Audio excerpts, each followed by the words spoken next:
I think surely as Americans we can do better than this when it comes to vulnerable children who need their parents. If we're pro-family, we ought to recognize how important that is. He is focused on launching the largest mass deportation operation in American history of illegal criminals. And if you are an individual, a foreign national, who illegally enters the United States of America, you are, by definition, a criminal. He was going to focus on those violent offenders first. So is violent offenders no longer the predicate for these people to be deported? Why is it that conservative politicians seem to make more sense most of the time than even elite pastors in evangelicalism? We're going to take a look at Carolyn Leavitt's recent comments regarding immigration, and we'll go ahead and compare that to comments made years ago from Russell Moore, former president of the ERLC in the SBC. Let's get started.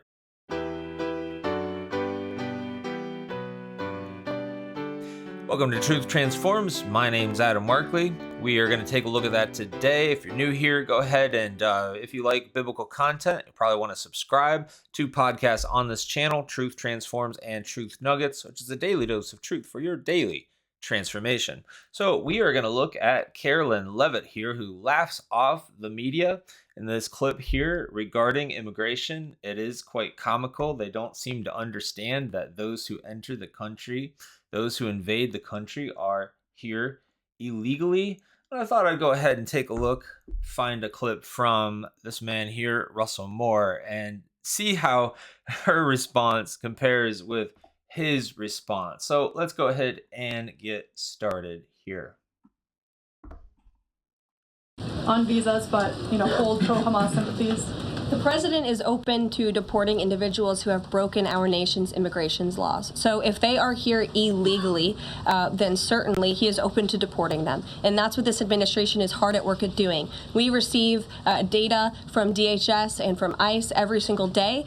From what we hear on the ground, ICE agents are feeling incredibly empowered right now because they actually have a leader in this building who is supporting them in doing their jobs that they were hired to do, which is to detain, arrest, and deport illegal criminals who have invaded our nation's borders over the past 4 years. That's what the president is committed to seeing. Peter, just following up on that, very Carolyn. quickly, just following up on the question on immigration first. President Trump, during the course of the campaign in 2024, said the following about illegal immigration. He said, "They're going back home where they belong, and we start with the criminals. There are many, many criminals." NBC News has learned that ICE arrested 1,179 undocumented immigrants on Sunday, but nearly half of them, 566 of the migrants, appear to have no prior criminal record besides entering the country illegally. Is the president still focused exclusively, which is a civil crime, it's not criminal? It's a federal crime. So I'm asking though. It's a federal crime.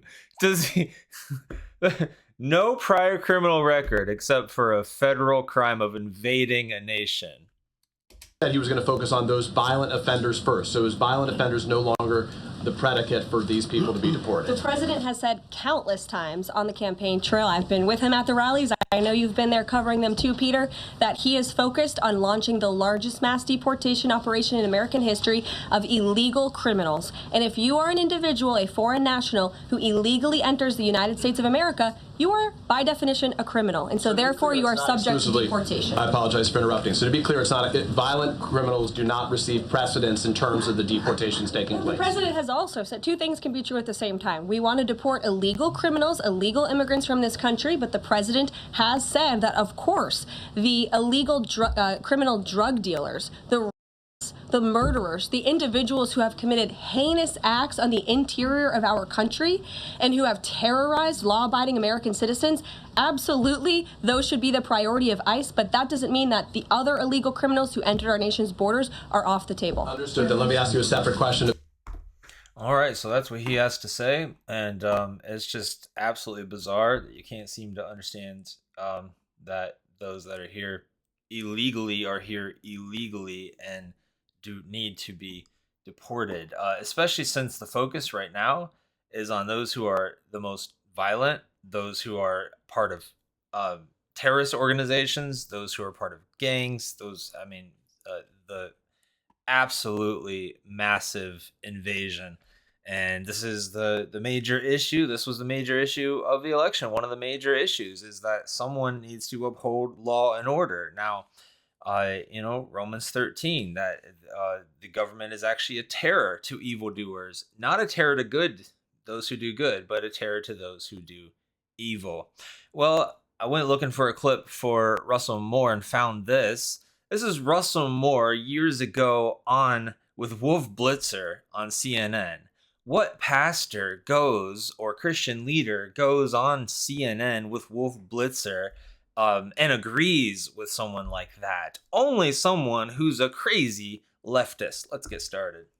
Tonight, we've learned President Trump stunned world leaders at the G7 summit when he brought up migrants. Sources say the president turned to Japan's prime minister and said, quote, Shinzo, you don't have this problem, but I can send you 25 million Mexicans and you'll be out of office very soon, close quote. Meanwhile, a different comment on immigration from his attorney general is also raising eyebrows. On Thursday, Jeff Sessions cited the Bible to justify separating immigrant children from their parents, the same Bible passage used to defend slavery in the run-up to the Civil War. Here's what the attorney general said. I would cite you to the Apostle Paul and his clear and wise command in Romans 13 to obey the laws of the government because God has ordained the government for his purposes. Elsewhere, the Bible, of course, says, love your neighbor as yourself. Also, love does no harm to a neighbor. Therefore, love is the fulfillment of the law.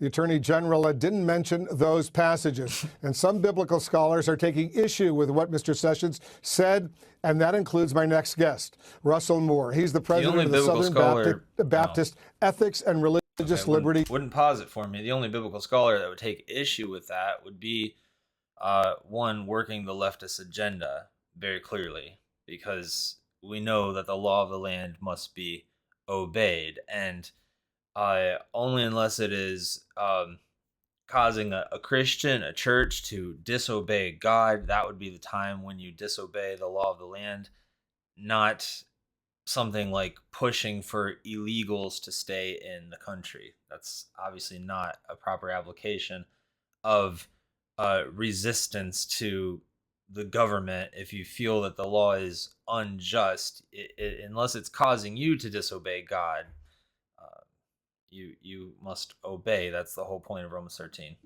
I also just want to add here that Wolf Blitzer is right. We need to love our neighbors. And part of loving our neighbors is caring about making things safer in cities and towns and getting rid of violent, illegal immigrants who have invaded this country. And this man here was saying, go ahead and don't even worry about your conscience and just take that jab.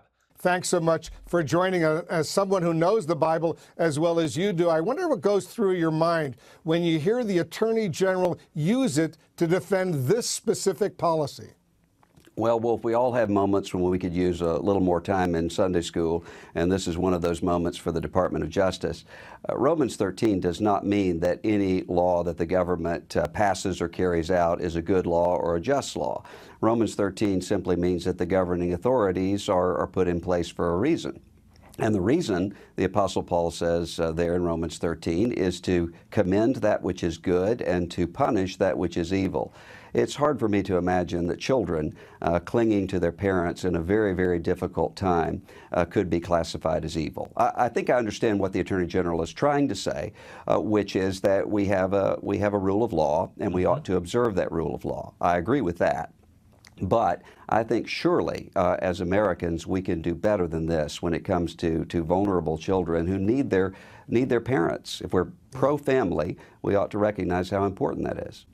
Yeah, and the children are being punished by their parents, not by the law. Children that are, when their parents do theft, when their parents do many terrible crimes, if a parent commits murder, that child is punished by the parent. That child is not punished by the government, who punishes the thief, punishes the murderer. No, that is not that is the most. It's hard to understand how someone could come to that position that actually knows the Bible, unless they obviously have an agenda to come to that kind of takeaway, which we know very well. Russell Moore, who's chief editor-in-chief of Christianity Today, has a very clear agenda, a Marxist agenda. But we do know in Proverbs 29:2 that when the righteous rule, the people rejoice. Well, when the wicked rule, the people groan. In fact, the ESV and many others say that when the righteous increase, the people rejoice. Even if you have ungodly leaders, but righteous policies. And I think that's what we're seeing here. Even when you have one in office that is ungodly, not a Christian, but you have righteous policies in place, the people, generally speaking, those with common sense, still do rejoice. They rejoice at seeing crime punished. But wicked do not rejoice at that. Wicked moan at that. Thanks for joining me for today's Truth Transforms. Go ahead and hit subscribe, hit that like button. Let's help this reach more people. God bless you. I'll see you in the next video. Watch these videos here, all from Trump's inauguration day, 3-part series, 3 different videos that I did. You'll want to take a look. Check them out now. I'll see you over there.